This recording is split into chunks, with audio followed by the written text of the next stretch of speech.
ধর্ম এবং টেরোরিজম এই যে মিশে গেছে দুটো, এটা একটা ডেডলি কম্বিনেশন। তা পাকিস্তান নিজেকে বাঁচিয়ে রাখার জন্য এটা করবে, কিন্তু পাকিস্তানের যা অবস্থা হয়তো খুব বেশি দিন আর নিজেকে বাঁচিয়ে রাখতে পারবে না। আরে নরেন্দ্র মোদী তো আর জওহরলাল নেহরু নন, তিনি নরেন্দ্র মোদী।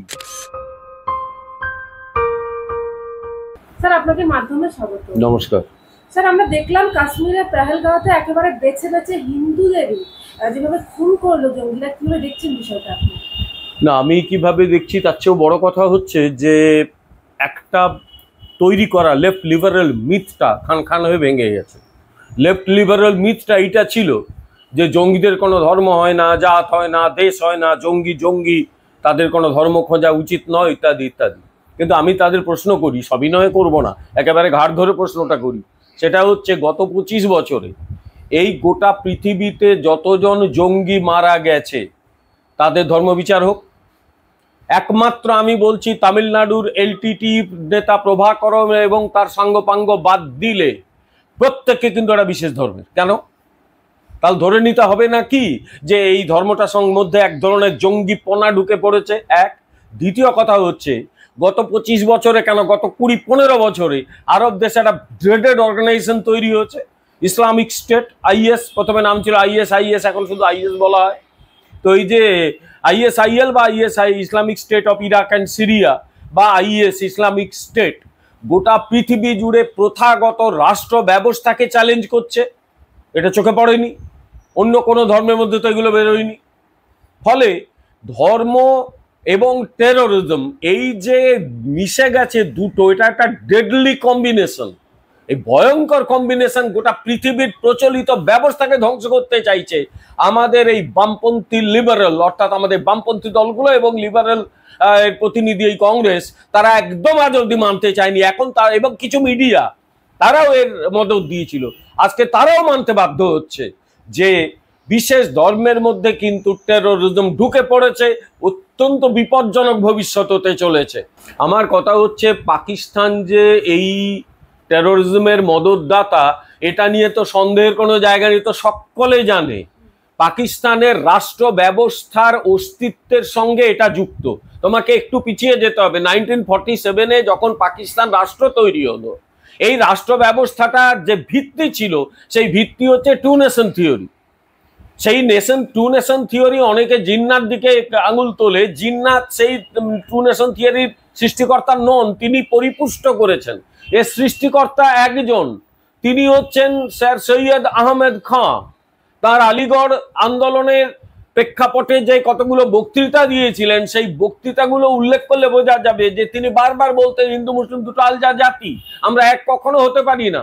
এটাকে পরিপুষ্ট করেছিলেন আরেকজন, তার নাম হচ্ছে মোহাম্মদ ইকবাল, যাকে আল্লামা ইকবাল বলে।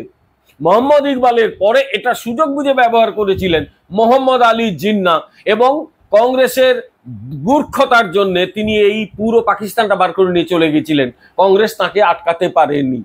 ফলে টু নেশন থিওরির ভিত্তিতে পাকিস্তান জন্ম হয়েছিল। কিন্তু মনে রাখবে, এই থিওরিটা যে ভুল সেটা কিন্তু পদে পদে প্রমাণ হওয়া শুরু হলো তারপরেই। যেরকম পাকিস্তান মানে কি? পবিত্র ভূমি। তো সেই পবিত্র ভূমির টানে যে মানুষগুলো বিভিন্ন জায়গা থেকে, বিশেষত আমাদের বিহার ইউপি থেকে অনেকেই চলে গেছিল করাচিতে, তাদের কোনো ঠাঁই পাকিস্তান সমাজে সেভাবে হয়নি। তাদের বলা হতো মুহাজির, উদ্বাস্তু। তাদের পাকিস্তান সমাজ ঠাঁই দিল না।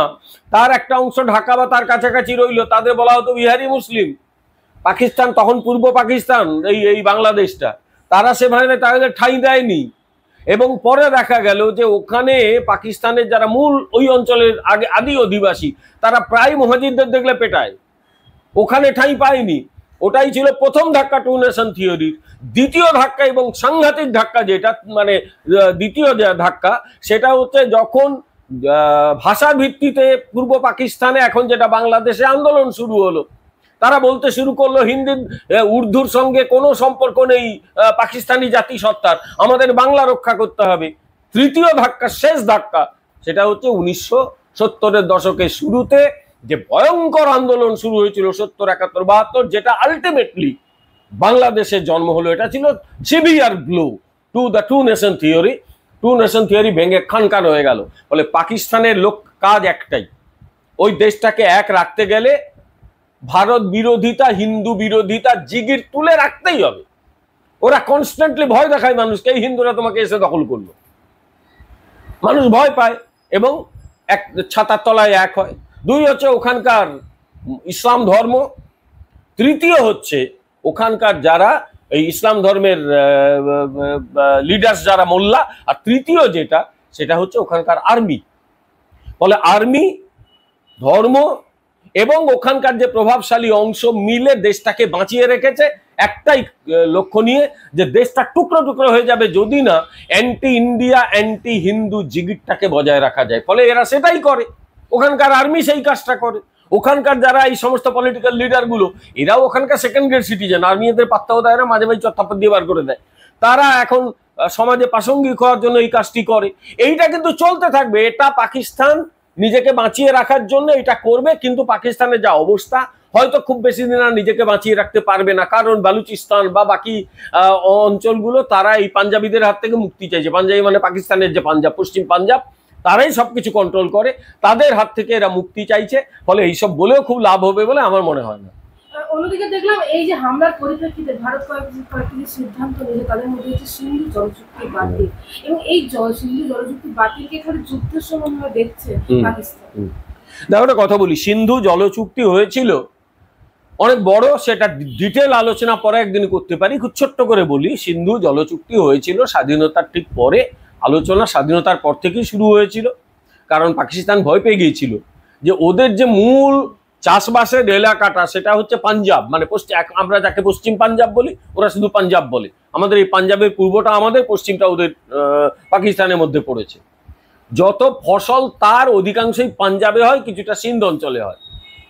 সেই অঞ্চলেই যে নদীগুলো গেছে, সবকটা নদী ভারতের উদ্ভব, অধিকাংশ নদী ভারতের ভেতর দিয়ে গেছে বা ভারতে উদ্ভব। যেরকম আমরা ছোটবেলায় পড়েছিলাম, সিন্ধু পড়েছি, ইরাবতী, শতদ্রু, বিপাশা, বিতস্তা, চন্দ্রভাগা, এইসব ছোটবেলা থেকে যে নদীগুলো পড়েছি, ওই নদীগুলো সব অধিকাংশই কাশ্মীরের ভেতর দিয়ে, অধিকাংশ কাশ্মীরের ভেতরেই তৈরি। সিন্ধুটা নয়, ওটা এ থেকে এসছে, কিন্তু বাকি সবই এখানে কিন্তু তৈরি হয়েছে। এই নদীগুলোর জল নিয়ে পাকিস্তানের মধ্যে ভয় ছিল, সেই জন্য তখন থেকে আলোচনা শুরু হয়। আমাদের জওহরলাল নেহরু একজন মহানুভব ব্যক্তি ছিলেন, এই দেশের সর্বনাশ তো উনি বহু ক্ষেত্রে করে দিয়েছেন। ওদিকে তো কাশ্মীরের হাতে ওনার জন্যই গেছে। চীন, আমাদের আকসাই চীন এলাকা দখল করেছে, উনি এত বড় বিখ্যাত প্রধানমন্ত্রী ছিলেন। বললে তো কংগ্রেসেরা লাফাতে শুরু করে, ওরা তো ইতিহাস পড়ে না, জানেও না। জওহরলাল নেহরু এই সমস্ত ঘটনার জন্য দায়ী। তার সঙ্গে তিনি আরেকটি কাজ করেছিলেন, তিনি ভীষণ মহানুভব ব্যক্তি।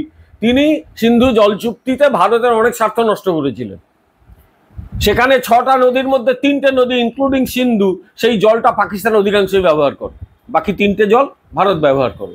এটা 1960 সালে এই চুক্তির গ্যারেন্টার হচ্ছে আমাদের বিশ্ব ব্যাংক। সেখানে অনেক টাকা দেওয়া হয়েছে যাতে বাঁধ তৈরি হয়। ভারতবর্ষ টাকা দিয়েছে পাকিস্তানকে, পাকিস্তান যাতে বাঁধ তৈরি করে, এবং ভারতবর্ষ আজ অব্দি কখনো সেই জলচুক্তি বাতিল করেনি।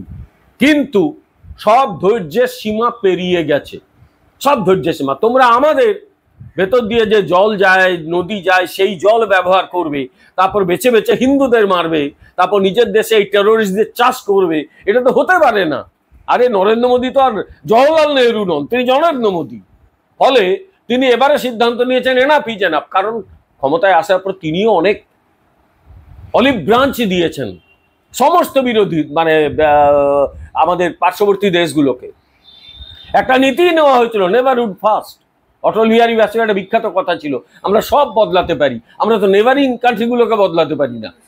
ফলে নরেন্দ্র মোদী শুরুতে কিন্তু সব দেশ, এই আমাদের নেভারিং কান্ট্রি, আমাদের পার্শ্ববর্তী দেশগুলোকে বলেছিলেন, এসো একসঙ্গে উন্নতির চেষ্টা করি, একসঙ্গে আমরা উন্নতির পথে যাব, সার্ককে আমরা শক্তপোক্ত করব।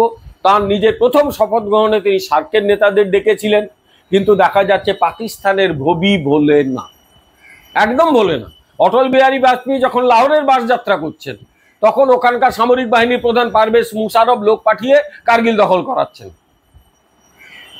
নরেন্দ্র মোদী যখন মানে নিমন্ত্রণ পেয়ে ওখানকার প্রধানমন্ত্রী নওয়াজ শরীফের বাড়ি যাচ্ছেন, তখন ওখানকার আর্মি ফন্দি আঁটছে কিভাবে ভারতকে জব্দ করা যায়। ভারতবর্ষ শেষ পর্যন্ত বিরক্ত হয়ে বুঝে গেল যে এই পাকিস্তানকে দিয়ে হবে না।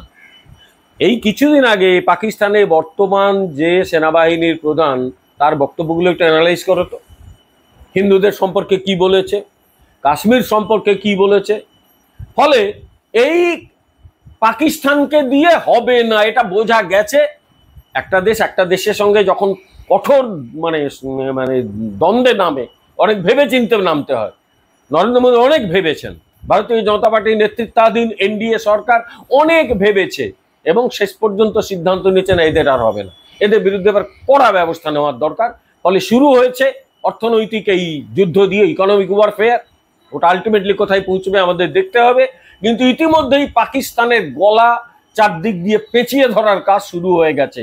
এপ্রিল থেকে মোটামুটি আগস্ট সেপ্টেম্বর শুখা মরশুম, চাষ মূলত ওখানেই হয়। ওই জল যদি বন্ধ হয়, ওই চাষ যদি বন্ধ হয়, এমনিতে পাকিস্তানের ইকোনমি ধসে গেছে, কিচ্ছু নেই। $4 বিলিয়ন পড়ে আছে, তার চেয়েও কম ওদের ফরেন এক্সচেঞ্জ রিজার্ভ। এক মাস ওরা ইয়ে করতে পারবে না, বাইরে থেকে জিনিস আমদানি করতে পারবে না।